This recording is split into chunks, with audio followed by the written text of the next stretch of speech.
he had the guy on from Black Rifle Coffee. And, so he's some dumb right winger, and they're talking about ideologies needing to die. And they're sort of talking about wokeism, but also they very seamlessly transition into talking about communism.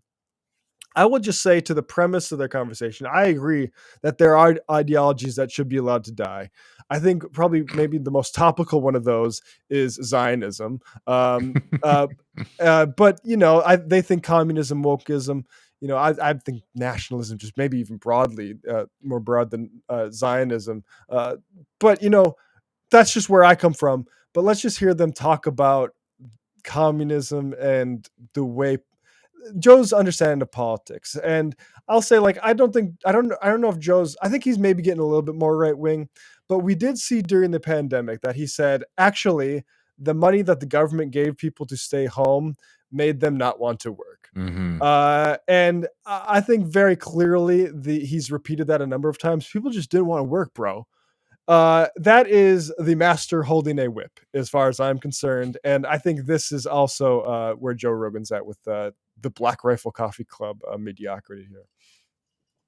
They're going out and they're not willing to implement at the same degree that they might have been able to in the 1960s and 70s in the context of zero-sum game.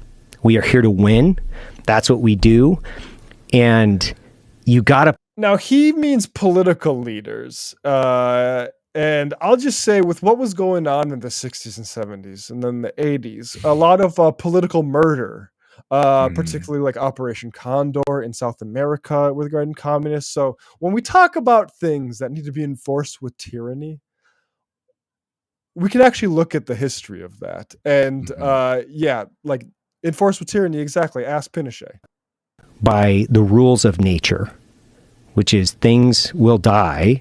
And when I say that, ideologies have to die, like they do. When they're failed and they're bad for freedom, which I tend to believe in radical freedom, when they're bad for individual liberty, when they're bad for freedom, they gotta fucking die. And if you're going to have communism, you're going to need someone to enforce that. It only is implemented through tyranny. That's it. Isn't that wild? Yes. That no one wants to do that math. They don't want to get to the 10th problem. Right. They want to stop at problem number 7 and go, well, it's really important that we share. Now, this reminds me of Destiny and Richard Wolff.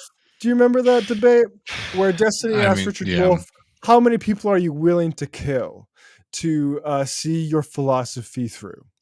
And this comes from a deep historical illiteracy that doesn't understand just the enclosure around the world and the violence that took, and the tyrannical killing that took, and the violent killing, legal killing. Like that, the expulsion, genocide of Native Americans. I mean, where do you want to start or stop? I mean, totally. And like, you can get really into that, but like, I just got to say, just like from a get go, and I know we're going to have more to sort of respond in a second, but like this kind of dorm room conversation about quote unquote, like communism is so ridiculous for a lot of reasons. One, because as you were just saying, Matt, it sort of like absolves actually existing American capitalism. We don't have to do global capitalism, American capitalism, from what it has to maintain, not just on the historical crimes, right, of slavery, of genocide against Native Americans, but it's kind of day-to-day crimes, right? The brutalization of the police, what, and to defend what? Yeah. People's private property rights, right? There's violence baked into the system as a part of the everyday structure of the system. But I don't even want to go into that or focus on that, because that's where it always goes. At the end of the day, what communism or socialism is about is, should the people who work have control over the things that they make, right? Should they have ownership? If you labor, if you work, if you create things, should you be the one who gets to reap the benefits of that creation, or should somebody else? And you know, at a certain point, I think we do ourselves a disservice when we start talking about abstract, like, oh, here's a body total or whatever conflict. Oh, Yes. what conflict is worse, right? And I don't think I don't think it's unreasonable or I don't think it's not beneficial to get into that, because I think it is important to actually sort of lay bare to people the violence, the brutality, and the history that goes into the system. Yeah, but at the end of the day, what communism is about is like, should working people, the people who create the food, the people who create everything in society, everything of value, should those people be able to take the proceeds from what they're doing, or should a boss or somebody who's sitting around doing nothing? And instead, the conversation about communism is always, even the guys who say, you know, the guys who will be like, oh, communism looks nice on paper, but it doesn't work in actuality. What they are talking about as an idea is just basic wealth distribution, right? Abstracted from like what we're actually talking about. So it's just like, oh, should rich people have to, you know, give more money to the poor, right? That's basically what they're talking about, right? It's whatever. We can have a conversation about the merits about that. Yeah. But that's not a radical idea. That's fucking liberalism. That's the Democratic Party, right? Communism is the idea that working people, it's just really, let me just get this out. The communism and communism as like a higher state of socialism. Socialism is the idea that the people who create should benefit from what they create. Yeah. And that's sort of it. And like, that's like a very basic way to sort of frame it. And instead we get all this kind of stuff. It's like, oh yeah, should wealthy people be more generous or whatnot? Anyways, yeah. Well, because going back to exactly, because like if you just go after the hoarded wealth, that's coming after the crime's already been committed, which is that because of the way we structure our economy, just legally speaking, the capitalist gets to take whatever, and you don't get to fucking say shit about it. You don't even get to know how much is there, right? And like, we don't need to structure economies that way. That is a choice that we decide to do.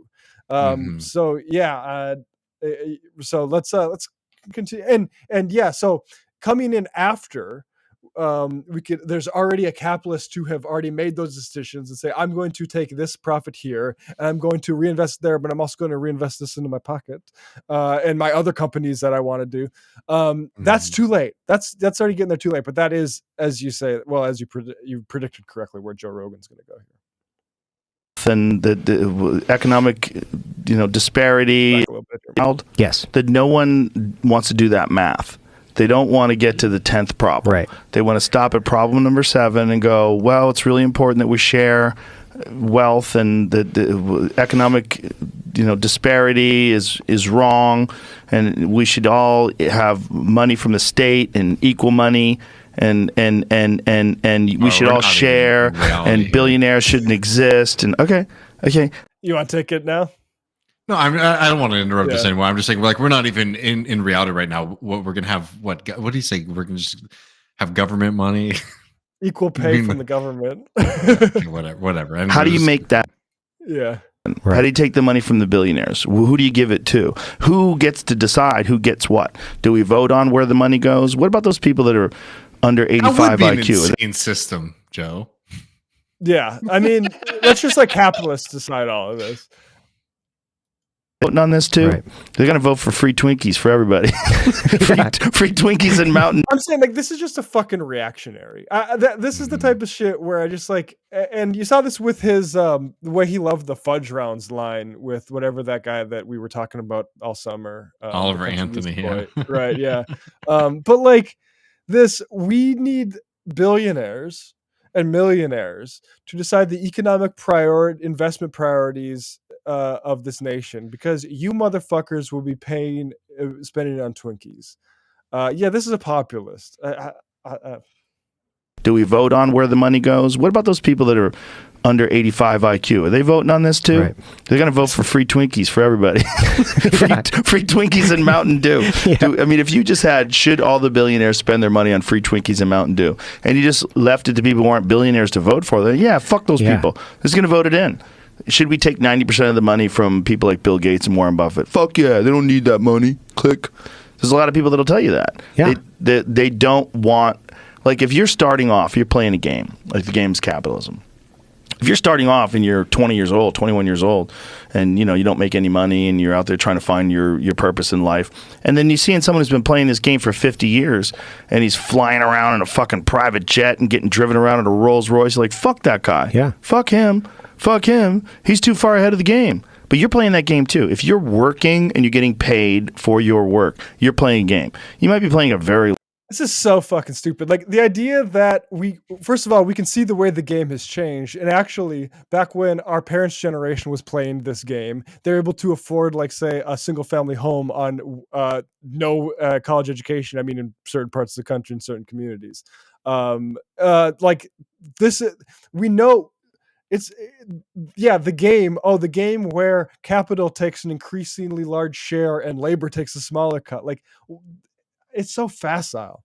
But like, really, like, I hope I'm not just repeating myself and driving at this point to death, but like, really what's so exhausting about what Rogan is doing here and like what this kind of argument typically is about wealth inequality, right? Which at a certain point is a question of like morality. If you frame it in the sense of like, is it wrong that some people have so much while other people have so little, right? Then it's just a question about morality. And I'll tell you, I will put my cards on the table. I 100% am with the moralist in the sense of like, yeah, it is wrong when some people have so much and other people have so little. But what Marxism is, what's communism is, what these political movements are about, it's like, yeah, that might be a starting point, right? Of saying, okay, why do some people have so much and some people have so little, right? But then when you start to look at the reality of American society or any capitalist society, why do the people who have so little also spend the vast majority of their life toiling and working, while the people who have so much do seem to get to live their life riding around in private jets or in cars or whatever Joe Rogan was just saying, right? Mhm. Well, that's an interesting thing. So there are people in society who work, and then there are people in society who don't. And well, it's bizarre. The people in society who work seem to have less things to enjoy in their off time than the people in society who don't work. Yeah. Whoa, that's interesting. Maybe that's the crux of the problem. And what's disgusting and annoying about these guys, maybe this is a kind of personal fixation of mine, but it's like, because it's all sort of wrapped up in this masculinity discourse. Real guys go out and work and do this and all that kind of stuff. No, I mean, the people who work hardest in society, the people who make the least, for the most part, right? Across the board. There are people who fuel those empires of those billionaires or of that 50-year-old guy or whatever Joe Rogan was just saying. And those are the people who are creating the value, who are keeping the lights on, who are providing the food, growing the food, distributing the goods that we need, producing the power, drilling the oil, whatever. We can go down the line here. Why are those the people who are at the bottom of the pecking order, and these guys who are sort of sitting at the top, not doing the labor, not doing the things, the ones who get to benefit so much from it? That is actually the radical critique of communism and socialism, which is distinct from maybe the liberal critique or even the Christian critique of it, which is saying, oh, well, it's bad that some people have so much and some people don't, right? The radical critique that Marx sort of lays out is that, hey, why do the producers do so bad in a system that's supposed to be about production? And that is where communism, socialism is about. Like redistribution, absolutely, we should have redistribution in society. But that's almost a secondary thing because, one thing, and this might even piss off some socialists and people who identify as socialists out there, is that like, even if you expropriated like all the wealth of all the billionaires in America, you would still have this kind of pesky problem here. What happens to the new wealth that's created? What happens to the new surplus that's created? And that, for me, more than anything, is becoming more and more of my focus, is how can we take away the stream of revenue versus, like, I don't know, maybe like a Democrat or even a social democrat who says like, oh, what we need to do is we need to have a wealth tax or things like that. Absolutely. Dude, I support that class war. Hell yeah. But at the end of the day, like what we need to do is like, why does the stream of wealth flow one way and not to the people who are working? And that is effectively what communism, socialism is about as an ideology, as a political practice, is how can we make sure that working people, the people who actually produce things in society, get the goods from what it is that they're producing. So, there's something that's extra disgusting about these guys, not only in their kind of the way they're discrediting and being nasty about folks, but people who do very little, talking about the people who do so much. Anyway, I know I'm Well, probably skipping too far ahead. You've anticipated, what he says. This guy in the Bentley. How did he get there?